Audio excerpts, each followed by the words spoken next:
Hey friends, welcome to the 1000 Houses podcast, where we encourage and equip households to make disciples in and through the home. Every episode you'll hear interviews, teachings, and conversations around what it looks like to turn your home into a hub for mission, community, and discipleship. If you'd like to learn more about what entering into a season of coaching might look like for you and your household, visit 1kh.org for more info. Let's jump into today's episode. All right, welcome all. I'm Justin Wolfenberg. This is my wife, Shelly. We've got the team operating and serving today, so I'll introduce them. This is my son, Henry, who's 18, Layla, 16, Adria, 13, Thomas is 8, and John Daniel is 7. They want to say hi. All right, you guys can go sit down just so you know all the people lists. Sweet. All right, well, I'm excited to share with you guys about this journey. I'm not going to tell you my whole backstory, but in case you're wondering, I'm not a good person. I've done lots of bad things. I used to be a drunk. God saved me. We're going to skip all that tonight. But I don't want to have any illusions of anything else like that. But this journey started for me 15 years ago. I was taking a story-form life. I was sitting in at Crossroads in this room taking a class with Jeremy over here. And we got to this story. We read the story of Brad and Yitzhak. And all of a sudden something switched in my head. And at that point we had 2 kids, and I was kind of doing okay as a dad. I was like that kind of like going to be that servant leader. I was going to be that good dad. I was going to, stay focused on these things. I would get up in the morning and I would run Shelly up a cup of coffee, and then I would make breakfast for my 2 kids individually when they came down. And I would often leave work like exhausted for work after that morning routine. And I was exposed to this idea that your family could be a team. And I was like, I never thought about that. I thought my job was just to be a servant leader, which is obviously a good thing to do. I didn't know I could lead my family like a team. And so I said, okay, we're going to try an experiment here. And this is what we did. So instead of me doing all the work, I said, we're going to start doing breakfast together as a team. And that means we're all going to wake up at the same time. We're all going to make breakfast as a team. We're going to eat breakfast as a team, and we're going to clean up as a team. And I did this. I think we had 3 or 4 kids when we started this piece of it. How do you guys think that went? Terrible. Like, we couldn't bump and poke, and we couldn't do anything without high-octane problems through that whole chaos.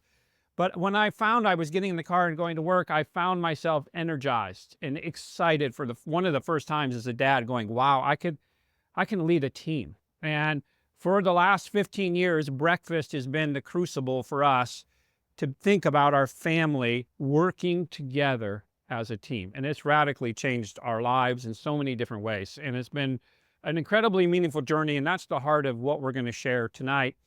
But it's not easy.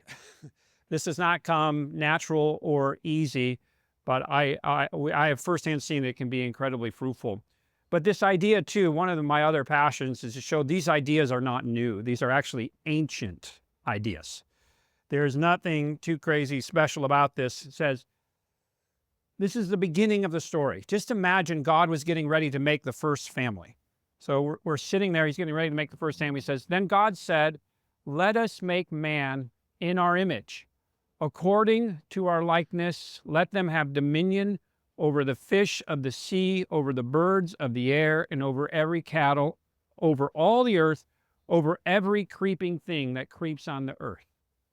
So God makes his first family, makes husband and wife, and the first thing he does is what to them? Has them sing worship songs, has them pray, what does he do? He gives them a job. Can you imagine that? This concept blew me away. I didn't know. I thought we just had to argue over like how long this story took. I thought that was the whole point of it. I didn't realize there was like foundational, incredible family stuff that could come out of this. And this said, what if this crazy idea that we were created to work together as a team? What if that was it? God could have made like Disney World. He could have been like, oh, come on, let's just go play, kids. Get out. Come on, I want to see you have fun. I want to see the smiles on your face. Let's make this all about joy. the first thing he shows up, he's like, boom, you got a job. And so if you guys get one thing out of tonight, okay, one thing, all right, if you just believe that you were created to work as a team together, and that is good, that could change everything. That's all you need. You need to start with that belief. And the challenge is we have competing beliefs that are pushing against us, okay? These competing beliefs is this one. This is one of the things here's 3 of them I'm going to throw out there. You have to make it fun so they will stick around to your family. That's like a belief. It is good to have fun. We have fun. No one's going to ever give a teaching on how to have fun because that's what our culture is obsessed with. Everyone does it good.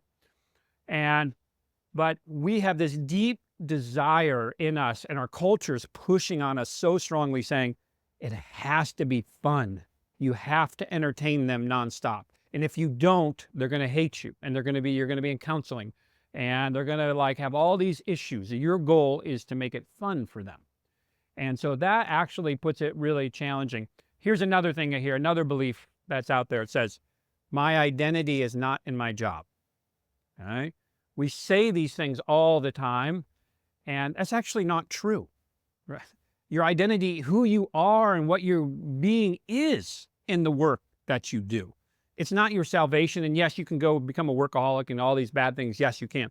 But how you're working is part of what makes up your identity. It is so connected to who you are. And we try to disassociate from it and say oh, I am not connected to this work thing. I'm like, yes, you are. You are deeply connected to it.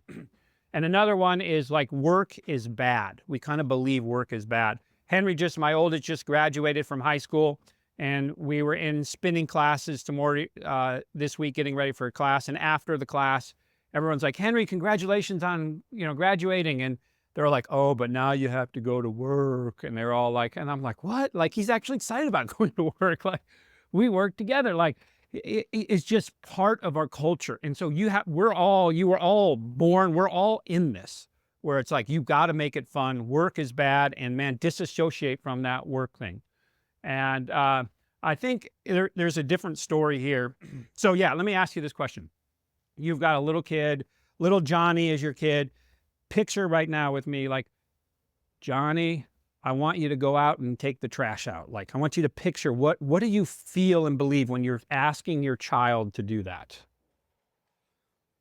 I'm going to give you a second. What do you think? What emotions come up? What are you believing inside your head? Are you inviting them into something good, or are you inconveniencing them on their lives? I think we often feel guilty asking our kids to do work. We're kind of oh, this is oh, I'm so sorry you're having a lot of fun. I want to interrupt your life. We need a job done. I feel guilty about this, but it's important. And then, so anyways, I want you to be thinking about that as you're wrestling through this here. All right. Is that making sense? Are you guys with me here a little bit? Okay. All right. This is crazy. Paul says this here. It says, Paul says, for even when we were with you, we commanded you this: if anyone will not work, neither shall he eat. For we hear that there are some who walk among you in a disorderly manner, not working at all, but are busybodies. Paul did not get this political correctness thing that, we get stuck up in today. He was if you don't work, you are not welcome to sit at the table, which means you are not welcome to be a part of this family. That's a really extreme statement. He had a really strong belief about contributing. Now, we can trickle this down into our family and our kids. And if you have I'll pick on a teenager, right? And you're hey, Johnny, we got this opportunity to do this thing today, some work today. You don't want to do it. Would you like to? We're always kind of afraid of our teenagers because they might yell at us or have an attitude or roll their eyes. Would you, oh, I don't want to. Okay, well, just go and sit in your room and play video games. That's okay. It's in our household, it's you have to earn the right to sit at the dinner table. And I don't do that mean. I want them to have that belief and that satisfaction when they sit down. This is why you have to believe it's good. You're not punishing them when you're asking them to work. You have to believe you're saying, oh, I'm inviting you into something good because I have this picture of you feeling good at the end of the day. If you let a teenager sit around all day doing nothing, how are they going to feel at the end of the day? Bad. They're going to feel shame. They're going to feel bad. It's like so unloving to let our kids not contribute to the family. We're actually hating them. We're like, I want you. And so we have all these issues, and not all of them, but the foundation of putting a kid and giving them purpose will solve a lot of them, not all of them, right?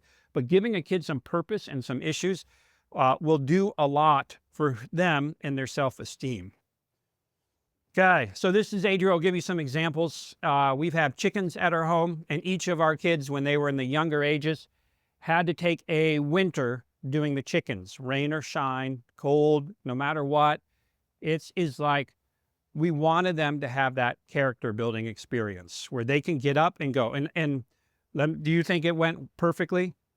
Okay, there's no fantasies. No.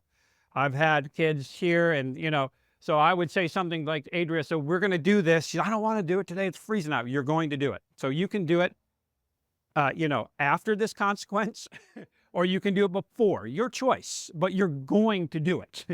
So let's just decide how much pain you want to have before the job is done, okay? And so they have had this, and it takes about 3 weeks of whining, gnashing their teeth, and all of a sudden something flips in the middle of the winter when they know they can't negotiate with me. It's going to go nowhere. And all of a sudden something flips in their head, and they're like, okay, they just get up, put their coat on, get out. Are they happy? No, but it's good. And they develop that character that pushes them in there. All right. One other thing, if you have grandparents, this applies as well. This is my dad.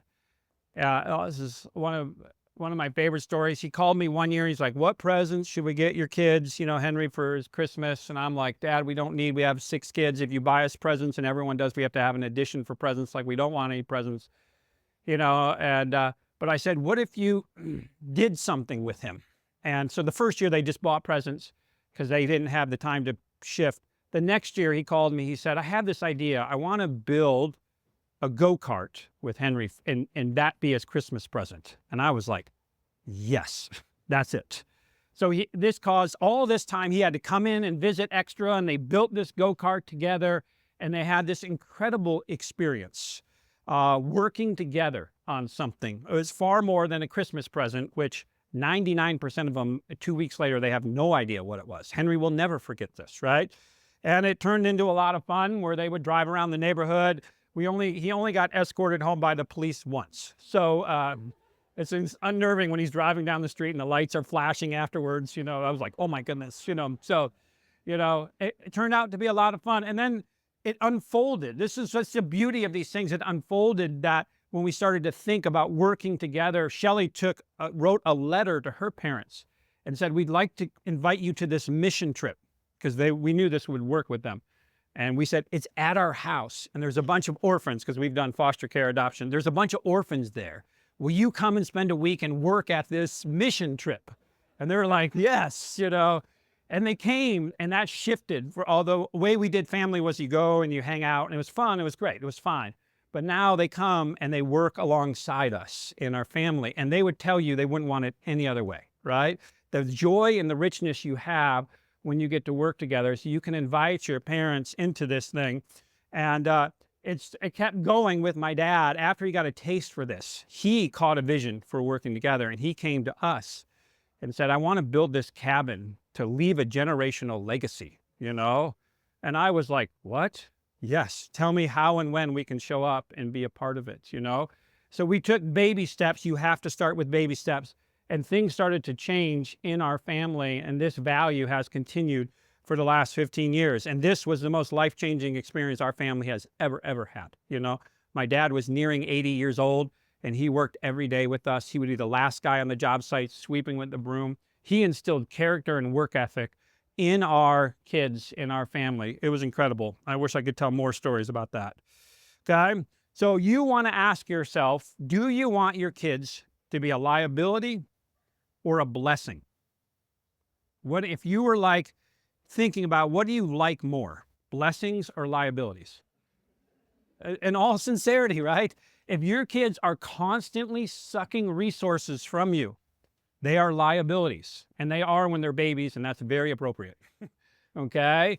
But at some point, there should be a transition where they start to become a blessing to you. Because guess what? You are going to like a blessing more than you are a liability. You just are. You want to love your kids? Train them to be a blessing to you and your family. Okay? All right. This has been neat. We've been doing this for a long time.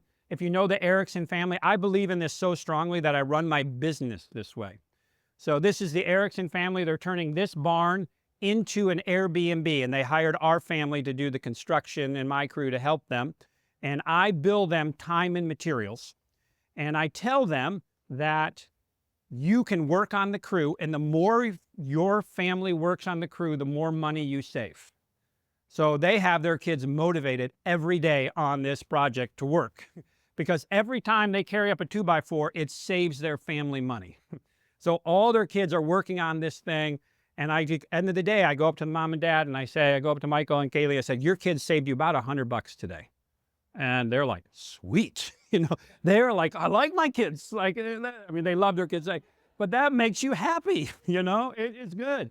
And so there's just a fostering of a beautiness in this. And I love watching this in other families happen. It's not a special thing. It's happening all over the city and other places. People are going, work is good.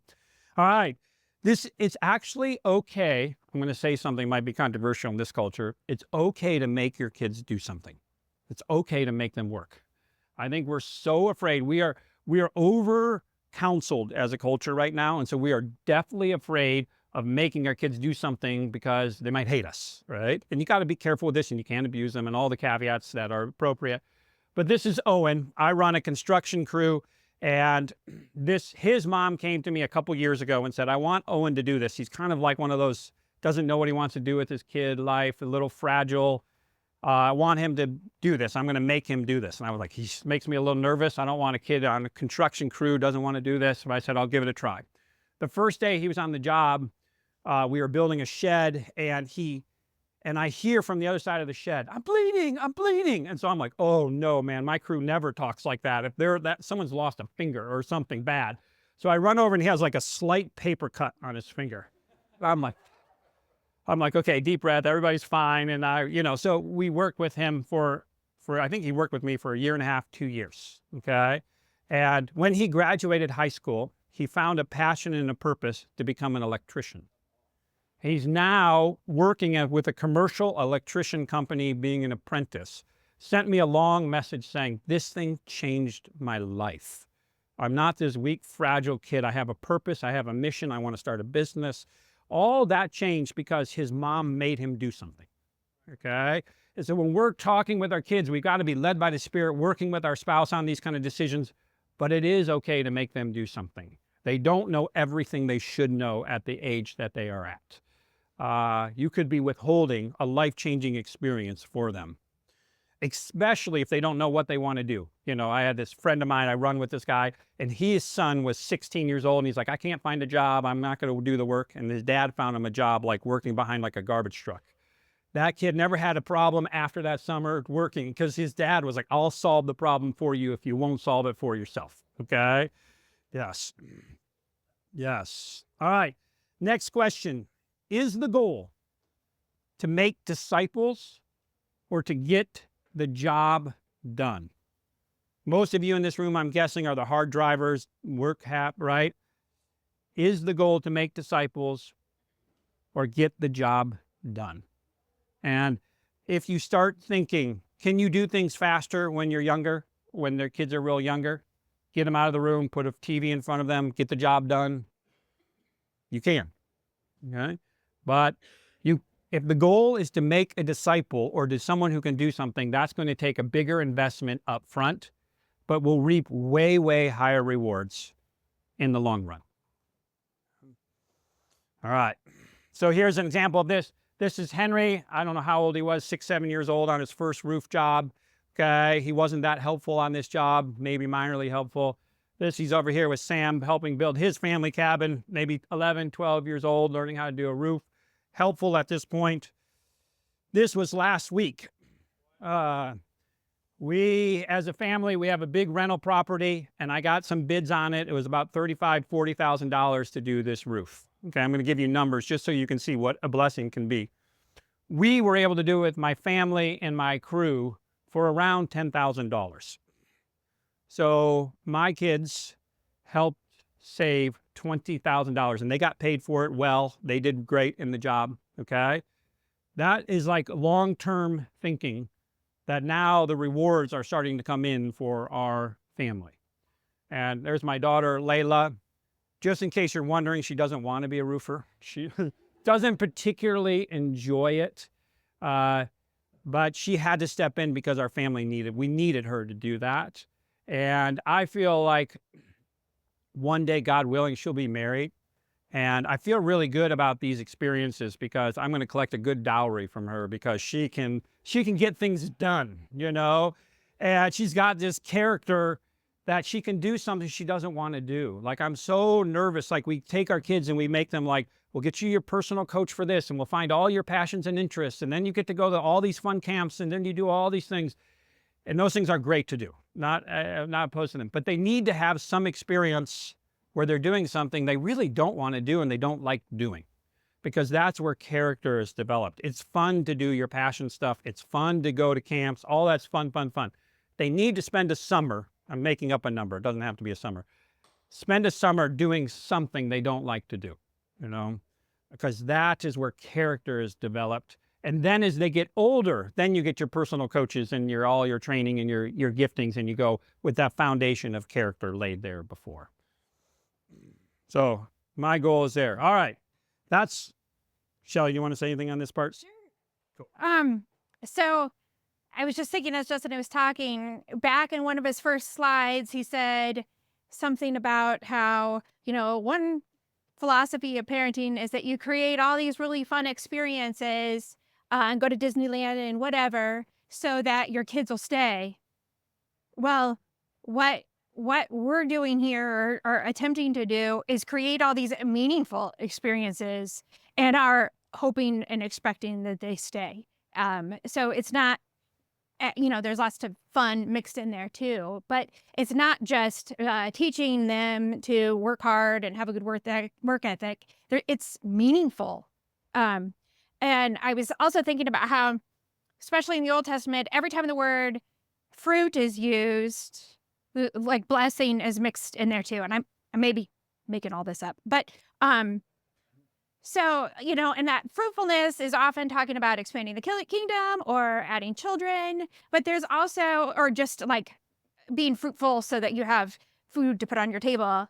But I think there's also something inherently like good, and it's a blessing to be fruitful, not just for survival's sake. And we're giving them, or it's trying to give them that experience. Yes, that's great. Thank you. Yeah, and the story that kind of highlights that is, if you can invite them into a team, what's the greatest thing when the team wins something or contributes something? Isn't that such a powerful feeling? When Henry was 8 years old, we pulled him out of school. This is not, don't get distracted by my extreme ideas, okay? And I'm all sincere about like, go with the principles, okay? I'm not saying to do this, okay? This is something we did for us, and it was led by God. We pulled him out of school, and he came to work with me in construction full time. And when he did that, I put him on the team, and he had to contribute. It wasn't even an option for him not to. I've often liked the analogy, if you were on the pioneering trail and you had to have your kids behave, right? You would do it. Like, you would figure it out if your life depended on it, right? Like, how many of you guys don't make it optional for your kids to have seatbelts? Some of you do? Oh, wow. Okay, interesting. Yeah, so we won't report you to child services, but most of us are kind of like, we figure it out if they want to wear it. You figure it out because their life could depend on it, right? You figure it out. And you think about this. And so when Henry came to work with me, like one of the weeks we came home on a Monday, we were walking home to work because it was close by our house. He said, "Dad, did I make a difference today?" And I said, "Yes, you did." And he asked me that question every day that week until Friday. We were sitting down, and a lot of you were here last week at our Shabbat meal. And he said, did I make a difference today? And tears started coming to my idea. And I knew God was just teaching me something in that moment. Like he wanted, that's like the cry of his heart, is to make a difference on a team. And that's the cry of the hearts of our kids. They want to contribute and be a part of that. And you're inviting them into a story. If you want them to stick around in your story, in your family, in your faith, invite them into a story where they actually matter. Like that's so fun to go to a place where you can contribute something and have value to it.